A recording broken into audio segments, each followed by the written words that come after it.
बिस्मिल्लाहिर्रहमानिर्रहीम। अस्सलामुअलैकुम वरहमतुल्लाहि वबरकातुहू।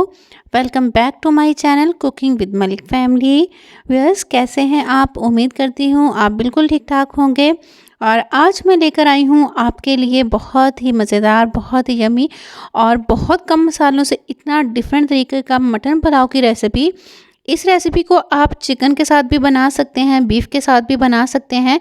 तो जिस तरह से आपको पसंद हो आप उसी तरीके से बना सकते हैं, लेकिन इसको मेरे तरीके से बना के ज़रूर देखिएगा। इंशाल्लाह ये बहुत ही मज़ेदार बनेगा और इसमें स्पाइसेस भी बहुत कम जाएंगी। तो चलिए आइए हम इसको बनाते हैं और स्टार्ट करते हैं। बिस्मिल्लाहिर्रहमानिर्रहीम। तो इसको बनाने के लिए सबसे पहले हमने हाफ़ कप ऑयल लेना है। ऑयल हम बहुत ज़्यादा नहीं लेंगे क्योंकि हमने मटन को बॉयल किया है, उसकी यखनी बनाई है, तो उसमें भी उसने ऑयल को रिलीज़ किया है, छोड़ा है, तो इस वजह से हम ऑयल का इस्तेमाल कम से कम करेंगे। और ऑयल में शामिल कर दिया है मैंने ज़ीरा और 1 अदद कड़ी पत्ता। तो इसको थोड़ा-सा हम भूनेंगे, ज़ीरे को भून के इसमें हमने शामिल करना है प्याज। प्याज की क्वांटिटी भी हम बहुत ज़्यादा नहीं शामिल करेंगे क्योंकि यखनी बनाते हुए भी मैंने प्याज शामिल किया था, इसलिए मैंने सिर्फ़ एक मीडियम साइज़ का प्याज लिया है और उसी को शामिल किया है। और प्याज को हमने ब्राउन होने तक अच्छे से फ्राई करना है। तो आप देखिएगा। और यहाँ पर मैं आपको बताती चलूँ कि जब भी मैं किचन में काम कर रही हूँ और साथ मेरी चाय ना बन रही हो तो ऐसा तो हो ही नहीं सकता। जब भी मैं किचन में काम करती हूँ, चाहे मैं दिन में 2 बार जाऊँ, 3 बार जाऊँ, तो अपनी चाय मैंने साथ-साथ ज़रूर बनानी होती है। साथ-साथ मैं वीडियो बना रही होती हूँ और साथ-साथ मेरी चाय बन रही होती है। तो चाय बनाने के साथ-साथ ही हमारा प्याज भी ब्राउन हो चुका है। तो ये आप देख सकते हैं माशाल्लाह से बड़ा अच्छा-सा इस पे कलर आ चुका है। तो अब हमने इसमें शामिल करनी है बस कुछ स्पाइसेस शामिल करेंगे, बहुत ज़्यादा स्पाइसेस नहीं डालने। अदरक लहसुन का पेस्ट डाला है मैंने, फ्रेश ही इसको पीसा है।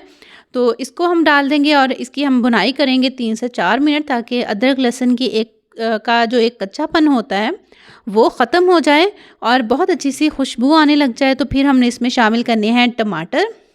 टमाटर हम ज़रा थोड़ी सी ज़्यादा क्वांटिटी में शामिल करेंगे। मैंने यहाँ पर 3 अदद टमाटर लिए थे और ये बड़े साइज़ के टमाटर थे, तो ये मैंने शामिल किए हैं। और टमाटर की भी हम अच्छे से भुनाई करेंगे, बल्कि थोड़ा-सा पानी डालकर हम इसको 5 मिनट के लिए दम पे रख देंगे।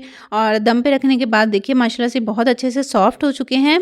तो इसमें मैंने शामिल किया है 1 टेबलस्पून नमक, क्योंकि मेरे पास जो चावल हैं वो हाफ़ केजी चावल हैं और 700 ग्राम के करीब मेरे पास मटन है। तो मटन को मैंने बॉयल कर लिया था और साथ ही मैंने शामिल की है इमली। और इमली का पल्प निकाल के भी आप शामिल कर सकते हैं, ऐसे शामिल करना चाहें तो ऐसे भी कर सकते हैं।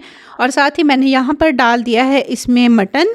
और मटन को आप देखिए मैं स्पैचुला से तोड़ रही हूँ, बहुत अच्छे से ये गला हुआ है, क्योंकि मटन या बीफ इसके हम चावल बनाए ना, तो इनको बहुत अच्छा सा गला लें तो इनका टेस्ट भी अच्छा आता है और खाने में भी मज़ा आता है।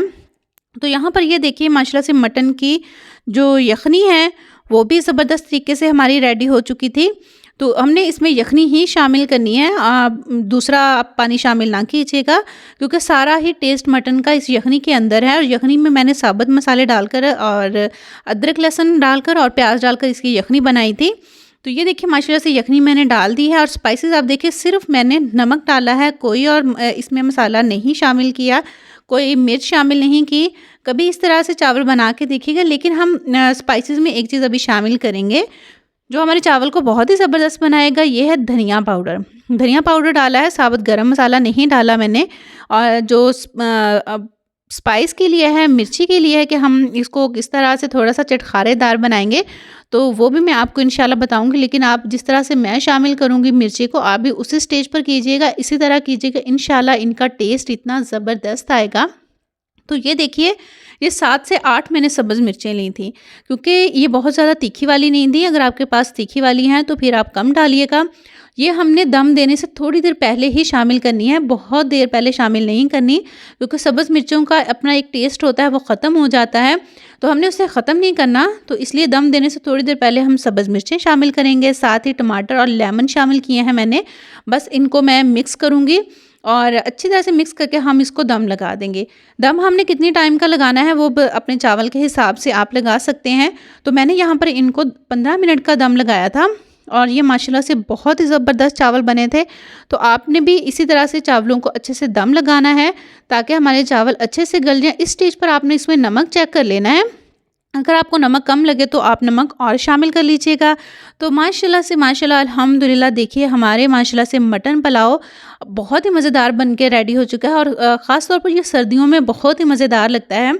गर्मी में ये होता है कि गर्मी होती है, इस तरह से स्पाइस नहीं खाया जाता, तो आप इसे सर्दियों में ज़रूर ट्राई कीजिएगा। और जाते हुए हमेशा की तरह यही कहूँगी, खुश रहें, खुशियाँ बाँटें और लोगों के लिए आसानियाँ पैदा कीजिए।